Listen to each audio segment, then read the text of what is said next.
Hello and welcome to another episode of the Melbourne Athletic Development podcast. So today, Jack, we thought we would do something that we're not sure how it's going to go.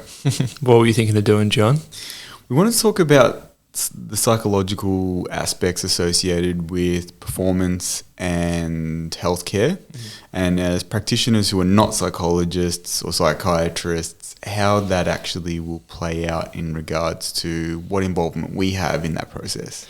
Yeah, and even though we aren't psychologists, it's something that is paramount to what we do if you want to actually get good outcomes with the people you work with. And I imagine for you, particularly as a coach, if you don't consider the psychological elements to performance and success. Yeah, exactly.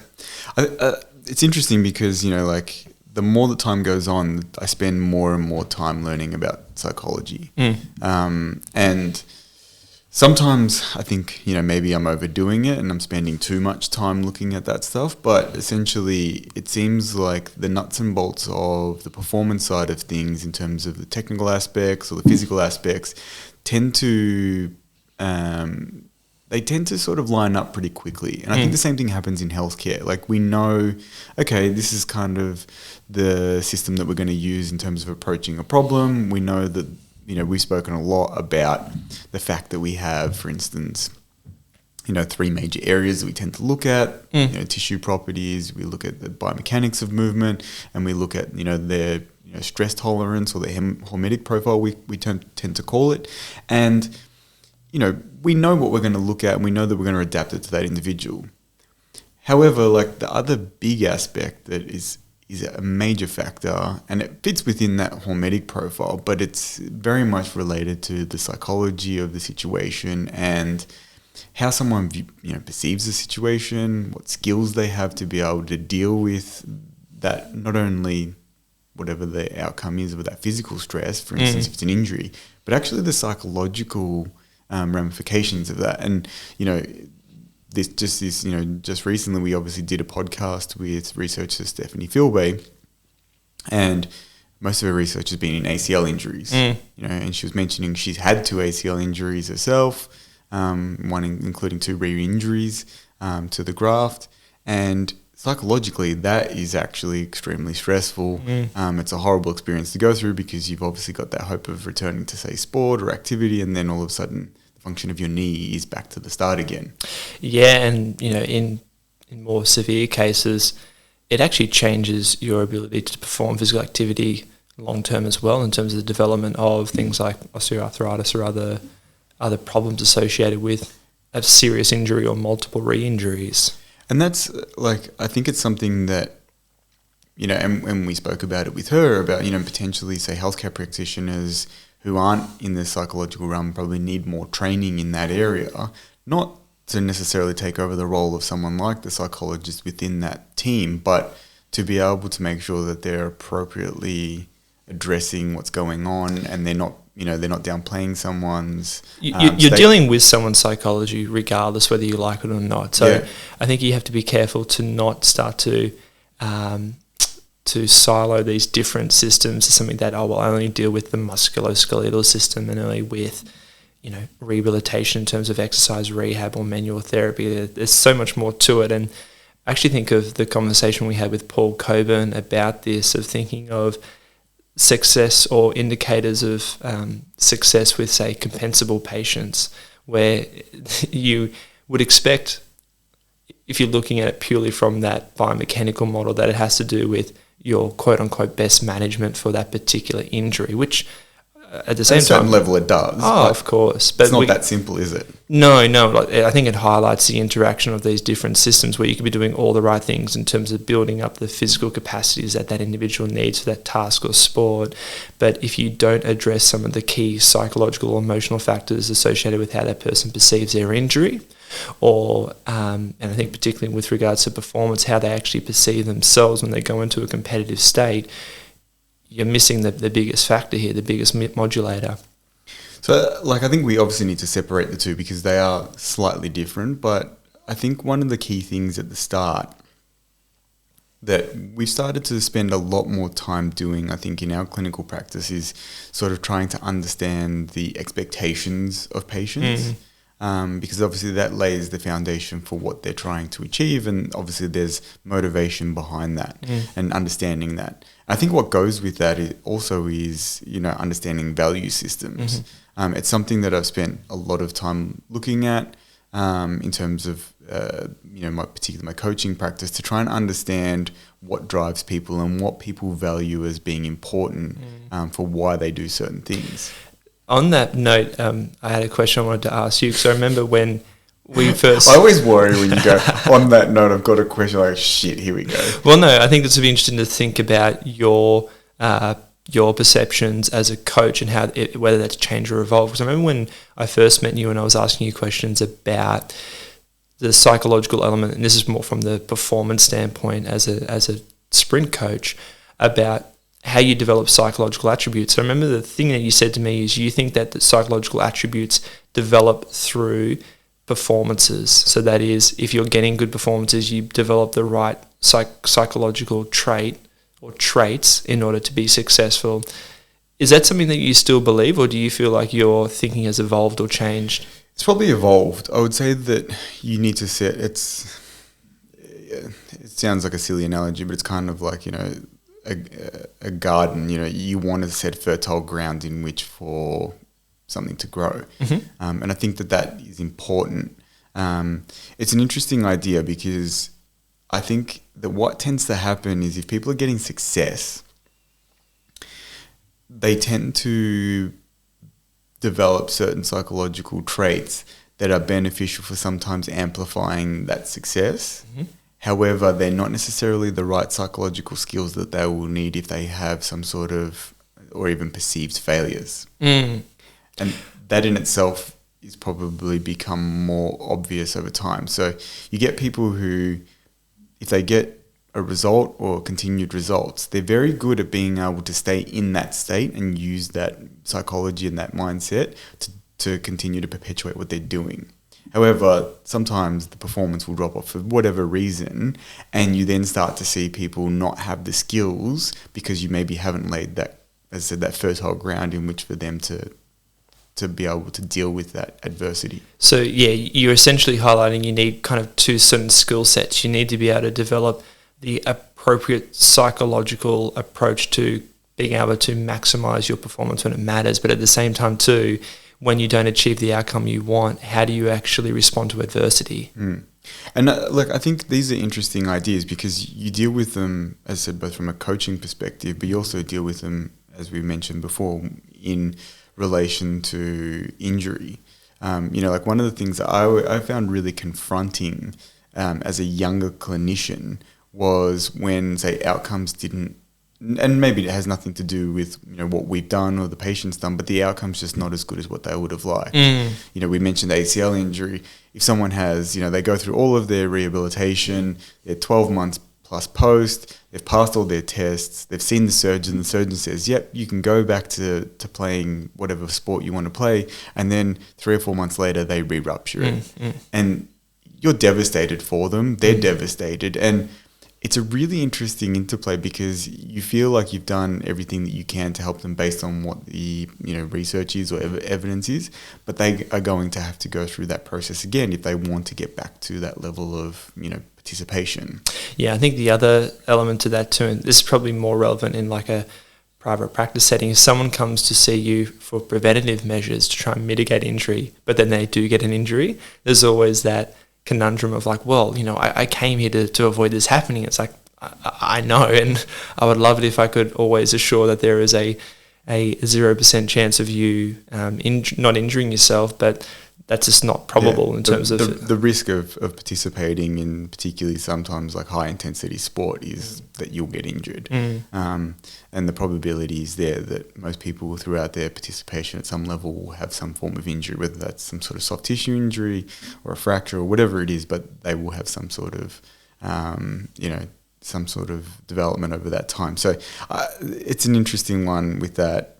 I just think that it's starting to become much more aware in my interactions with people of like understanding not only what I say and what I'm trying to glean from them, but to actually understand what's going to get the best outcome for them. Because as you mentioned before, it doesn't really matter whether we got the nuts and bolts right of the biomechanics or the tissue properties if they don't necessarily go into that situation prepared psychologically, and they may end up getting re-injured because of that. Well, here's a question for you then. Are there particular psychological attributes that you attach to people having better outcomes following injury? And an extension of that, and if they don't, are there particular strategies that you use to try and better their outcome? Well, I think it's like the interesting ones, and again, we'll say this over and over again in this, we're not psychologists. So we're not trying to take over that role, and obviously if there's anything of clinical significance, we would refer on to those professionals. But the thing that I think is always really important is to kind of almost screen for what kind of profile someone is in regards to like their willingness to learn and to grow. People will have probably seen a lot of work from Carol Dweck on growth mindset, and it's essentially, you don't have a fixed idea of your ability to learn new skills, new knowledge, and that your performance is not fixed, whether that's a cognitive task or whether that's some sort of physical task. So I think that's a key one. Like if someone says, well, I can't get better, straight away that's a really big psychological flag that they have a fixed mindset about the outcome that they're going to achieve. And your job is, I think at that point, to probably present them with the research that shows that, okay, well, there is really good opportunity for you to get a good outcome. And you also need to then talk to them about, well, why do you have this feeling or this thought or this idea that you won't get better? So I think that's a key one for me is identifying the growth mindset stuff. Yeah, and look, I think people forget that there is evidence out there showing that if you look at one of the key indicators for outcomes and return to play or performance, say following an ankle injury or a hamstring strain, it is people's actual perception or expectation of how long it's going to take. Yeah, and that's all that COPA versus non-COPA kind of research. And absolutely. It's for the people who are interested, it's quite interesting to see the outcomes that people get when the perception of the individual is probably the main thing that they're assessing. Do you think you're ready to go back to sport? If they say no, then they're more likely to get injured. If they say yes, then they're less likely to get injured on return. Well, and it's actually such a simple thing to ask someone is like, what are your expectations here in regards to like coming to see you, but also what's the outcome of their injury? Because that's often very insightful and gives you a lot of information about, are they someone who is optimistic? Are they someone who is pessimistic? Are they someone who is also potentially open then to change?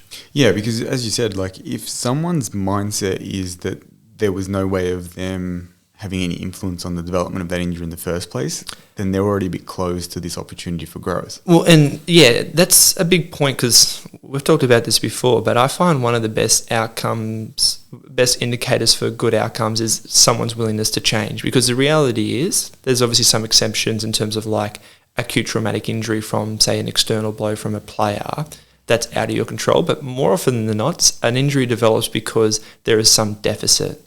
That may be a psychological one, but often too there's a physical component to it as well. And I think our job is to be able to identify, well, what are those components and how do we actually develop them? But that actually may require someone to change their training habits. That may require someone to include something new that they're not used to, maybe potentially changing the training methodology that they use. But then that comes back to how open are they actually willing to make those changes as well. And I think we've spoken about, clearly at the moment we're talking a lot about this concept of, openness and not having a fixed mindset when it comes to change. I think that tends to be the biggest factor to consider at the start. And then I think the key things, as I mentioned before, is things like values. And I got really interested in this topic of, understanding your values. And there's a number of screens that you can do to look at and identify your key values. Now, there's obviously hundreds of values that you could have, but there are a number of different ways of measuring this. And I think it's really important to kind of understand. Now, I know that at the level of in our clinical work, we don't necessarily screen for people's values. You may pick up on them through asking about their expectations, but definitely in sporting performance, I do ask those questions. And I ask to try and identify, like, well, what do you actually value in your participation in sport? What do you value about, in your life in general? What are you actually what values are important to you in this relationship that we've developed as a coach or athlete relationship? And those things actually start to elucidate a lot of behavior. I was going to say, like, why do you think they are so important from a coaching perspective? Well, if you look at the research, and I really quite enjoyed looking at and listening and reading the books of Jonathan Haidt, and one of his books is very heavily based around his research into understanding people's values. The reason that's so important is because people will act in accordance with their values, even if at a surface level they can't articulate why they're acting in that way. So they did, I don't know if we brought this up before, but it's actually very funny. They did research that really tried to trip people up to act against their values, and they just wouldn't. And some of the studies they did were hilarious, where they're asking university students. I know the one you're talking about, yeah. Yeah, where, silly questions like if a brother and sister decide to sleep with each other and they've taken all precautions for not having pregnancy or and their relationship improves from having gone through that process, and they're very close and they're more close now, and everything's been really good. They decide not to do it again. Is it wrong? And there are people who, depending on what their values were, and the main value that they talk about, there was one is, one of sanctity, which is associated often with like religious belief and purity, but they just couldn't let go. They just say, oh, well, it's wrong. And they say, okay, well, can you explain that a little bit more for us? Well, if they do that, they're going to have a child that may have increased risk of some sort of developmental disorder. I say, well, they've taken all precautions that there's no chance of pregnancy. Well, it doesn't matter, it's still wrong. And then say, well, it'll ruin their relationship. I say, well, no, their relationship has actually been found to be better afterwards. I say, well, I don't know, obviously nothing bad happened, but I don't want to know about it. It's still wrong. And it just shows that people will not give up their value. And it's actually, it really changed my perception about, you probably laugh, I'm an argumentative person. Really? That I quite enjoy being a contrarian and enjoy more actually anything the academic side of the discussion, which, it's probably why you and I are close, because we actually enjoy that process.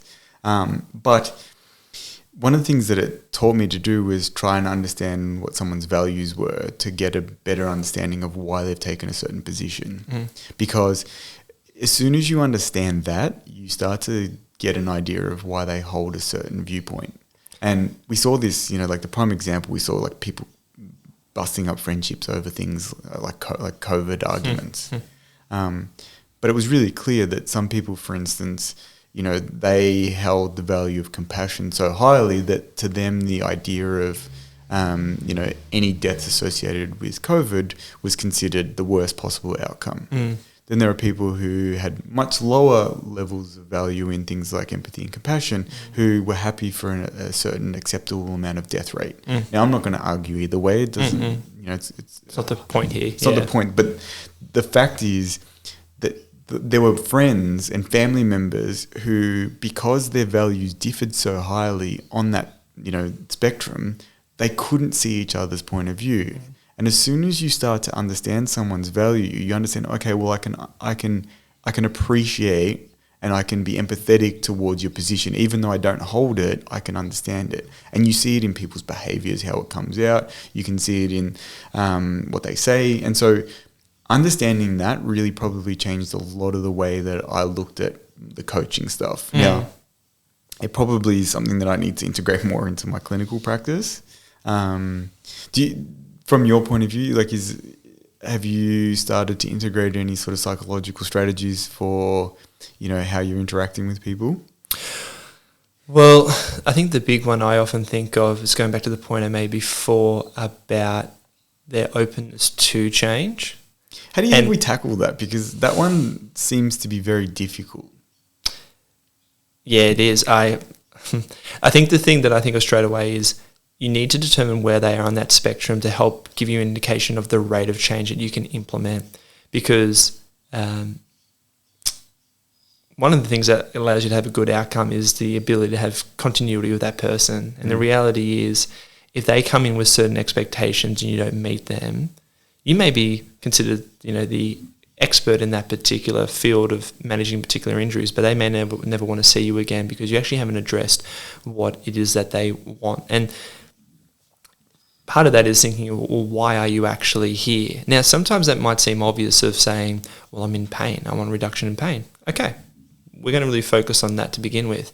And that's something that gives you valuable information straight away of like, this person may have a lower spectrum or bandwidth for tolerating pain. Their expectation is to experience no pain from the beginning. And that gives you a lot of information about the things that you can or cannot do, and taking that into consideration with the presentation of their injury of what is your expectation based on the pathophysiology.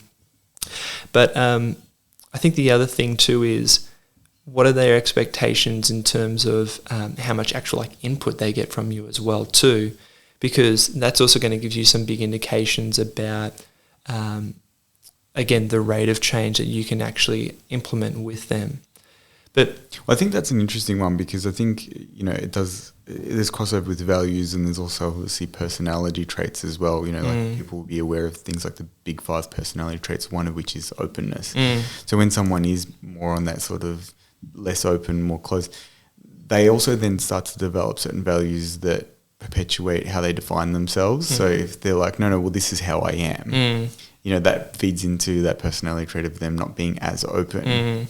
And that can become a real problem with... It's always a really interesting idea, because you can obviously never convince anyone of anything. People will change when they are comfortable to do so. And you've got to create that environment in which they can explore that themselves and then come and arrive at that position.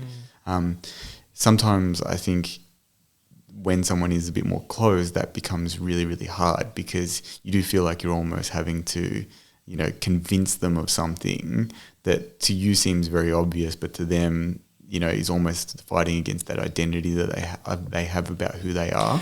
And also too, it's also what's their expectation of you and what you do or offer? Because I think if you started to try and too heavily focus on psychological traits, they may be like, I'm not here to see you about that. Like, I'm here because my knee's sore. I'm like, but then, part of it is going, no, I realize that. But in order for you to actually have a good outcome here, you need to actually address those factors, because this is really affecting your behavior and how you respond to the recommendations that I'm giving you.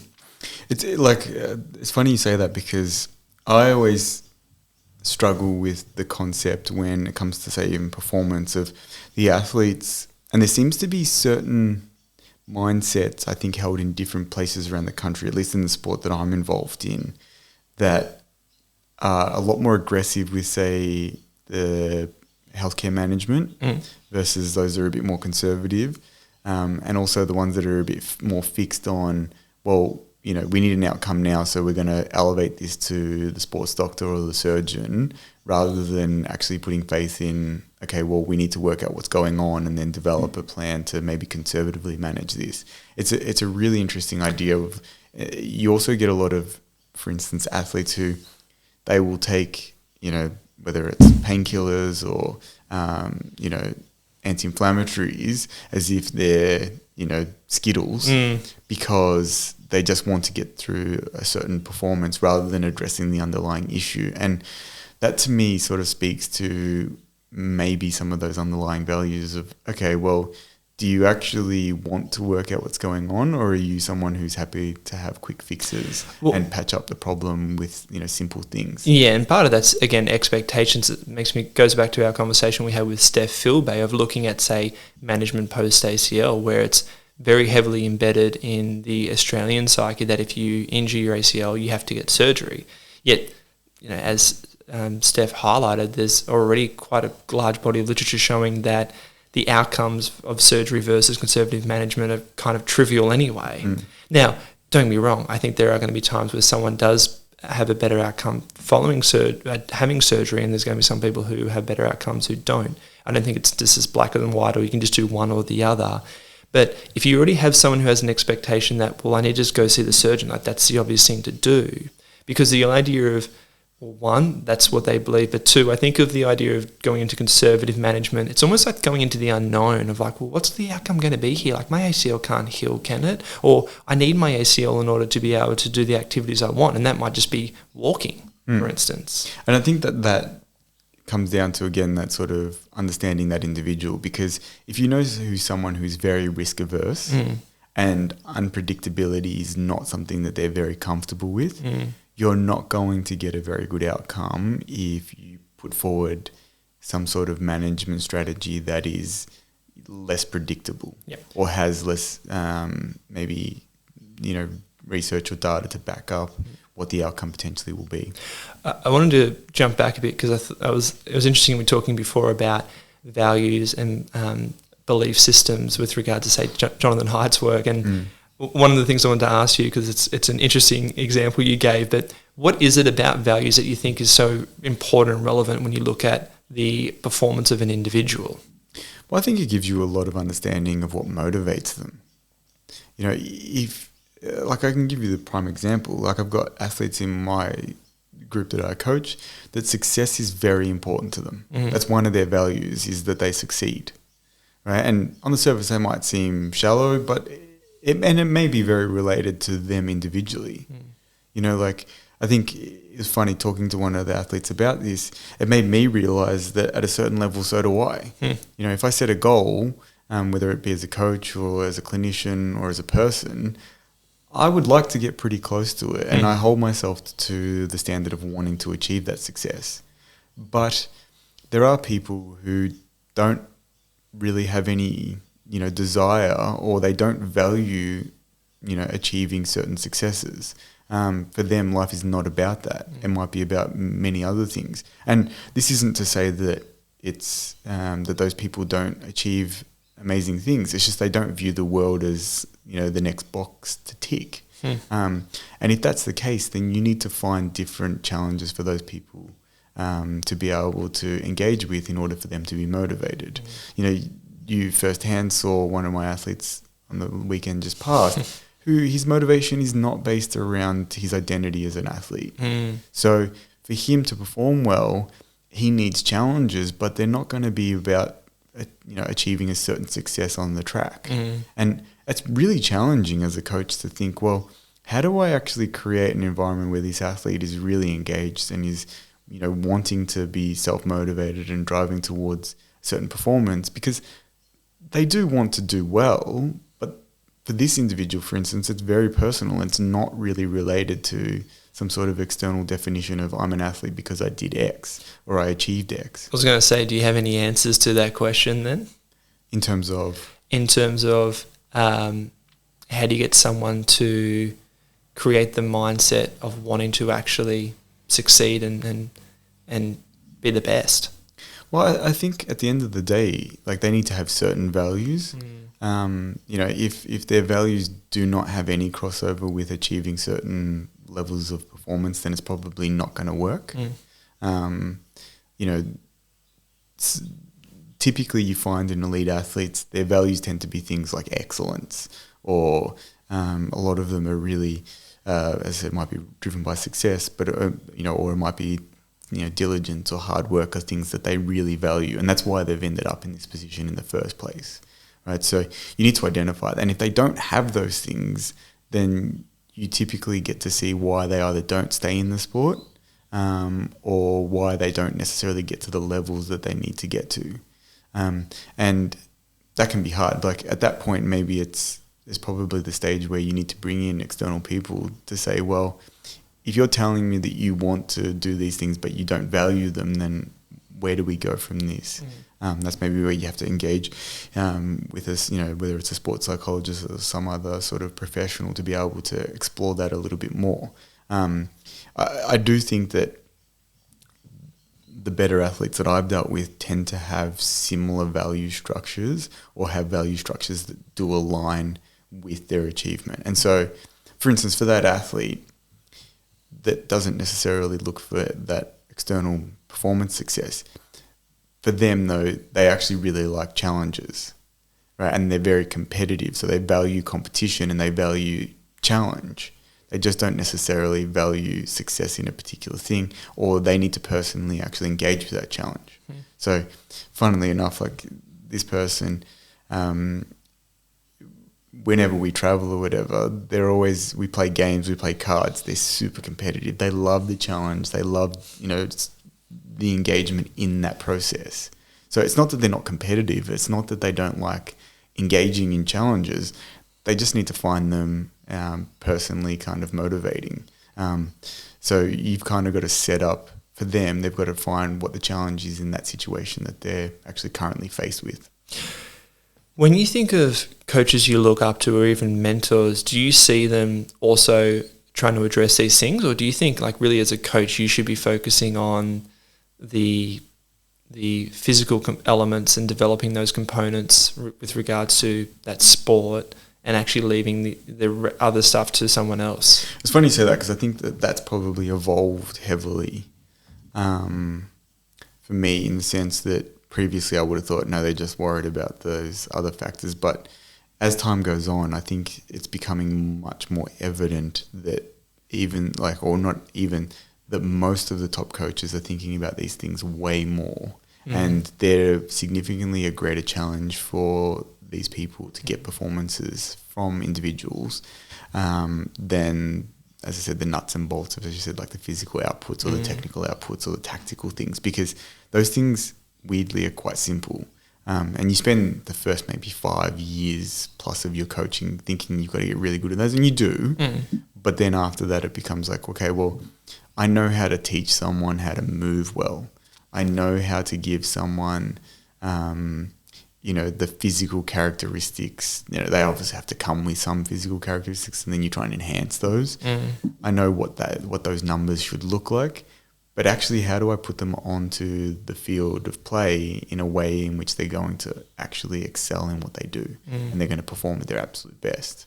Yeah, I guess the other element too, which happens when you're a coach, or even if you work in, say, an elite sporting environment, or you work with someone over a long period of rehab, you actually get to know them quite intimately. And so with that comes to understand their psychological characteristics, but also just the other things that are going on in their life and how that actually influences their development. One of the mentor coaches that I had recently through one of the programs I was involved in, said this, he sort of said it's quite funny because you as a coach, you think you're pulling all these levers and doing this stuff, but if your athlete's happy, they generally perform pretty well. And I think that's probably true.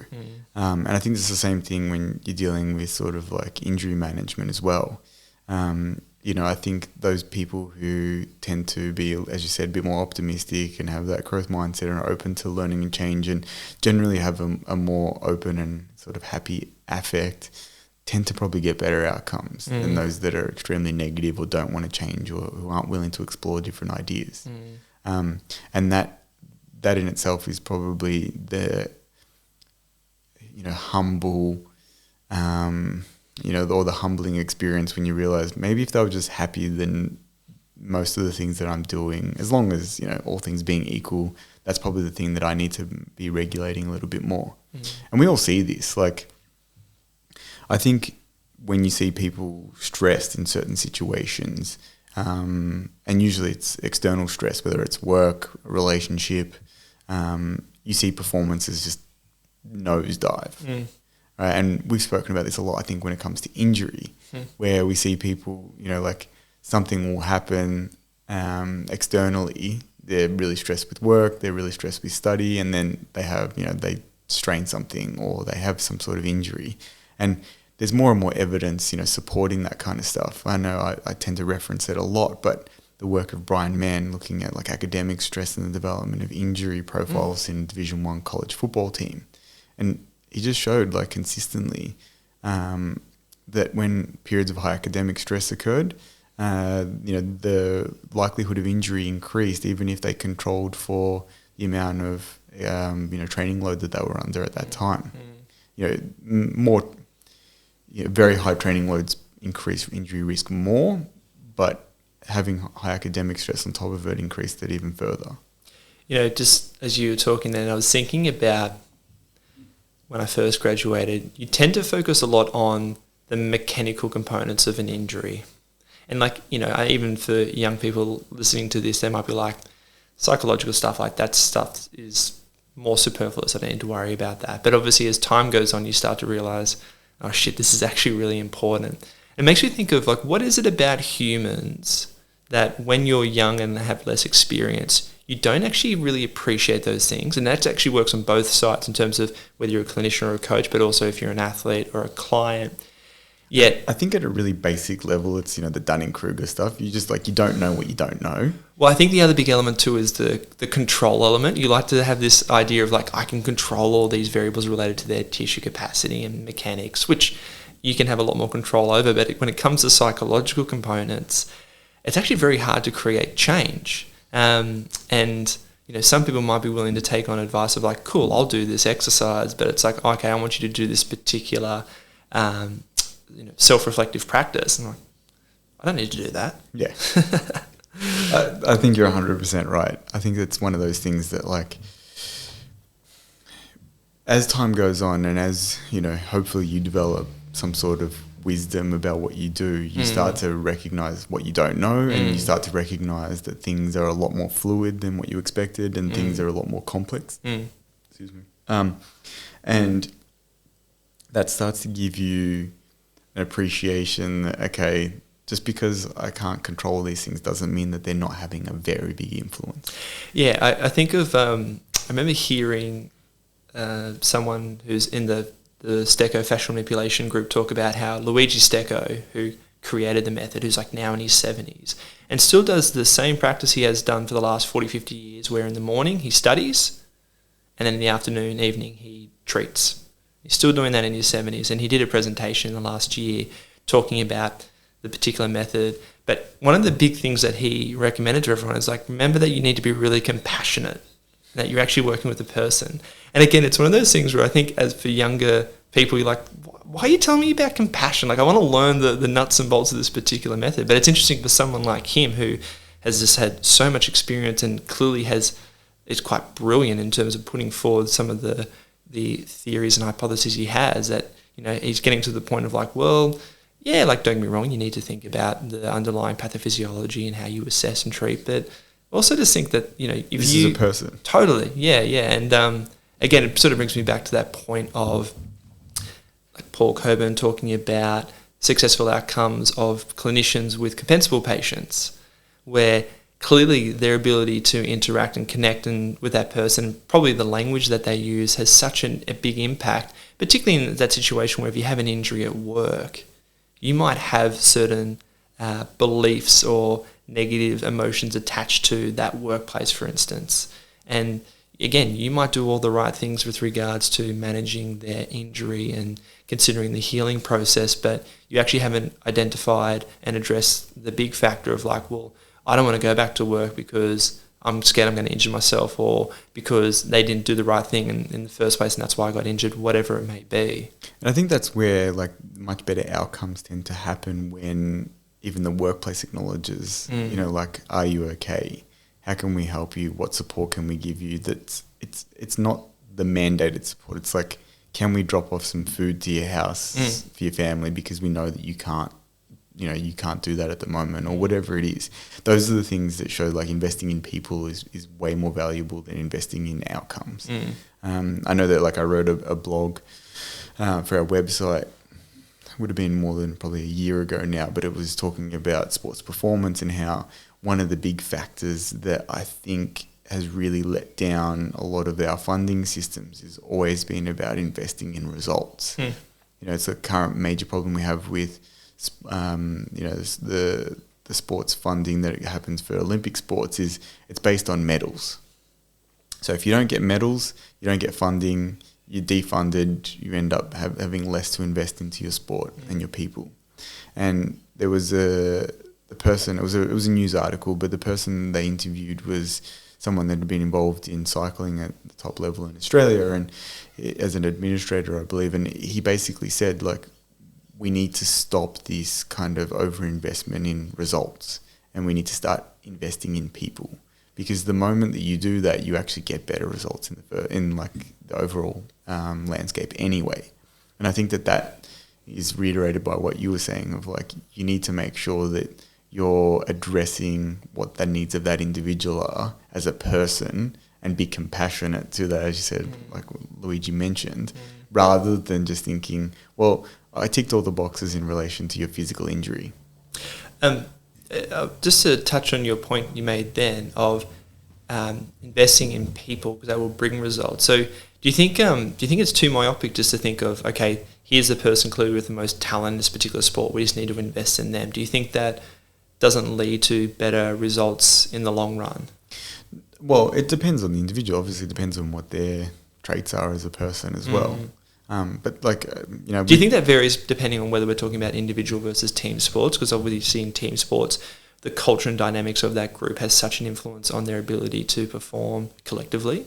I'm sure it does. I don't have as much experience working in team sports, so it's hard for me to comment specifically, but I'm sure it would. But I do think that there are major factors that are always really interesting, and you see this happen both in individual sports but also in team sports. And like, there's so many examples, particularly in a team, where the administration, the coaching staff overinvest in results when they allow, say, an individual player who's very talented and performs very well to behave in a way that's actually not conducive to the benefits of the dynamic of the group. And you've seen that happen a million times, where there's bust-ups and there's all sorts of things. Like in Australia and in Victoria and Melbourne in particular, like the most, probably the most prime example, and it's even still playing out because of his involvement in commentary, is Wayne Carey. Like, clearly one of the best players that's ever played the game, but behaviour was, horrendous.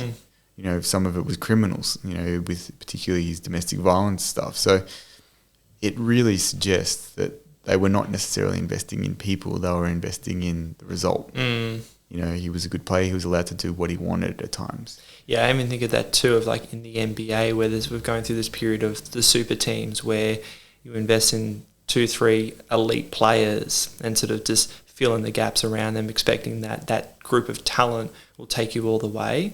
Yet, and don't be wrong, there are times where it succeeds, but it's not always a formula that leads to success, and there's been a lot of failures in the process too.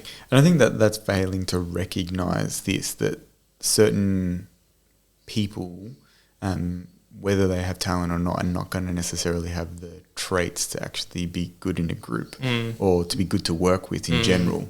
And that can be really disruptive. Well, it's that issue of you associate, again, think of like NBA, like back in the Michael Jordan era, where it was him, it was Scott Pippen, it was Dennis Rodman. It's like, well, okay, clearly what we need to do is replicate that.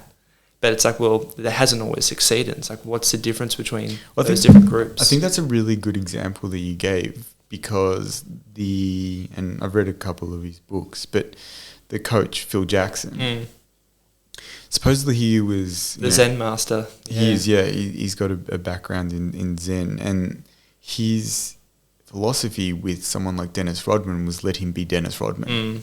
If we try and make him behave like Michael Jordan, we will not only get more disruption and we'll have more issues, but he won't play well either.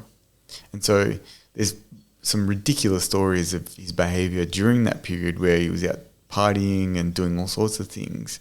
But the expectation was that he would be available and ready to play and train when it was, time.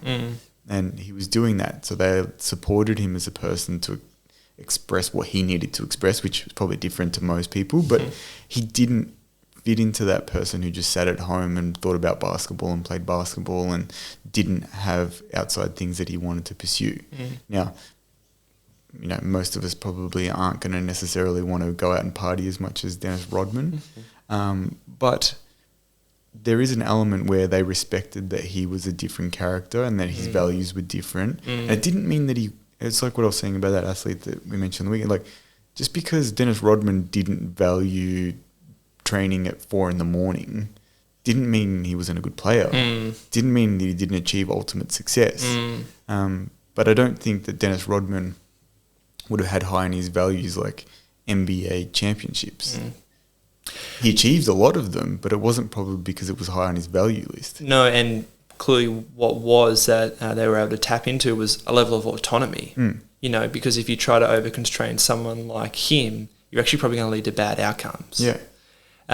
It's a good segue, because one of the questions I want to ask you was thinking about value systems with the clients we work with. Because the one thing I always think of, and we talk about all the time, is when you actually do an initial assessment, you start formulating your optimal plan. Yeah. And that optimal plan is probably something that you put in inverted commas based on the fact that that always changes and the fact that you may be right or wrong. But part of that is also going back to thinking about that person's expectations and thinking about where your expectations and their expectations are, which may not always align. So, you know, I'm interested to hear your thoughts on how do you address that issue if there is a mismatch in expectations, and are you someone who's more open to leaning more towards what the patient or the client expects in terms of what you focus on, or are you willing to, or are you someone who's trying to pull them towards your expectations? And that can be with things like the type of treatment that you do. With, like, a good example would be something like manual therapy versus exercise, but also expectations about how often or frequently you actually see them. I think it really depends on whether you think that how far those things are apart. You know, like, I think obviously they come to you with a clinical problem, and part of your job is knowing what the likely outcomes are for someone who fits within this kind of presentation. Now, you might need to do more research and talk to colleagues and all that kind of thing, or get, you know, referrals to other people, but you should have a general idea, and then you've got to put together, if someone says, you know, and the prime example that we get often, particularly say young athletes, they'll strain their hamstring quite badly, might have tendon involvement, and they say, oh, I'll be ready in 4 weeks. And you have to sit them down and say, like, look, the reality is that you're not going to be ready in 4 weeks. It's actually a good point, you know, I mentioned before, of like one of the, a good indicator of outcomes is a person's expectation of how long it's going to take following their injury. But that is also an issue when there's a mismatch between your expectations of how long it's going to take. Yeah, so I think it's about, if they're not too far apart, I think that's when you can have a slightly different conversation. But I think one of the things that you then get an understanding of is what their motivation is and why their motivation is what it is. And your job is really to, like, the thing that I've learned, and it's something that I learned the hard way because I would, you know, tell and not listen. I would, you know, speak before I'd even thought, and I still do. But one of the big things that I've learned to do, if I do speak, you know, maybe a little bit too quickly, is to ask questions rather than to provide statements. So if someone says, oh, I want to be back in 4 weeks, and, you know, you're looking at an MRI result on their hamstring strain, and it says, well, you know, you've got a tendon injury, and in your head, the moment you see that and you see that result, and you've seen the clinical picture, and you can see that, you know, clearly, clinically, they're not even showing signs of walking comfortably yet, and they want to be ready in 3 weeks. In your head, the alarm's going off saying, you're kidding yourself, it's not going to happen. Rather than saying, you know, you're kidding yourself, it's not going to happen, you ask the question, okay, well, you know, what makes you think that that's possible?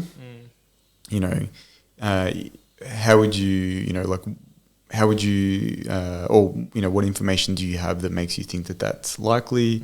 You know, if I was to put you towards this information that says, you know, otherwise, how do you think that you would deal with that? It's much more about asking those questions, I think, because if you start to do that, then they start to see the picture and they know that you're not forcing it on them. You're actually trying to open them up to the possibilities that maybe that's not the outcome they're going to get. Yeah. You make me think of, I can't think of where I heard this, but they were talking about how communities or groups of people who would say anti-vaxxers, of how you actually persuade them to vaccinate their children, for instance. And what they found was, this is like going into sort of the motivational interviewing stuff, which I think that term is misleading because it's not like you're there to try and motivate them. It's literally just about asking questions of like, well, why is it that you have these belief systems? And actually just allowing them to actually voice their opinion and understand how they came to certain conclusions. Well, I think that that's one of the things that is interesting about doing more of this work in, values and beliefs is that often a lot of people don't know why they have certain values and beliefs, and they hold on to them maybe historically because they've been brought up, maybe a family member is very strong on a certain value, but they don't, and they try to act in accordance with it, but they don't necessarily know why. And our values do change over time. And most of us would see that, like when we're younger, we probably want more autonomy. And then as we get older, if we have children or whatever, you realize, okay, well, I'm willing to give up a fair bit of that autonomy to look after someone else or whatever it is. So I think, it's not that they're fixed. I think it's just you need to recognize like time horizons with these things. Like we're not going to get someone to change their values in the 30 seconds that you have a conversation with them. And that needs to be kind of your idea of, okay, I know that I'm going to be working with this individual who's strained their hamstring for 10, 12 weeks. Can I start to change the way they view this problem and view the development of injury and all those kind of things? Well, I even think then too is if you identify non-physical factors associated with someone's problem, let's say like common ones, whether it's say diet or like even actually psychology, like when you think, okay, they actually probably would benefit from seeing a psychologist, how you actually get to that conversation. Because I often think, a question I'll always ask is, do you have any dietary restrictions or follow a particular diet? And let's say that they have a restrictive diet where they are predominantly plant-based or don't eat any animal products, and thinking about how that may be contributing to their presentation. I don't find it useful to go, oh, well, you need to start eating animal products. That's not going to lead to a good outcome. No. But it's certainly something that you asterisk and go, okay, that's something that I may need to come back to as a conversation. But you need to think about how you actually address that conversation. And part of that is thinking, like you said before, of understanding, well, why is it they've actually adopted that particular eating habit? Because that can give you a lot of information about, is there openness to change? For instance, if it's religious reasons, most likely not. But also understanding, are there things that, with more information, are they potentially open to making that change? And I think part of that too is, like, I think of this with some of the younger clinicians we have who come in. One of the big differences I notice now, actually working for some years, is I think a lot of clinicians have this expectation that they have to like get the person to do something, where you have to stop and go, well, no, your job as a health professional is to provide them with information. But, you can lead a horse to water, you can't make it drink. And I think that's something too that it's something that people need to develop, that professional standpoint of understanding that all you can do is provide them your professional opinion. That may not necessarily lead them to choosing the decision that you want, but you actually have to be okay and accepting of that. And it's, that is a foundational part of healthcare, informed consent. Your job is to provide the information and inform them of what you're doing and what you want, what you think is the best course of action. They're the person who has to give consent. Yeah, absolutely. They have to be able to say, okay, I agree that this is going to be the best course, and I'm going to do this. Was there anything else that you wanted to explore with that, Jack? No, I'm happy to leave it there. Yeah. Thank you very much for joining us once again. Make sure that you follow us, subscribe, and comment if you have any questions or anything interesting. Get in contact with us.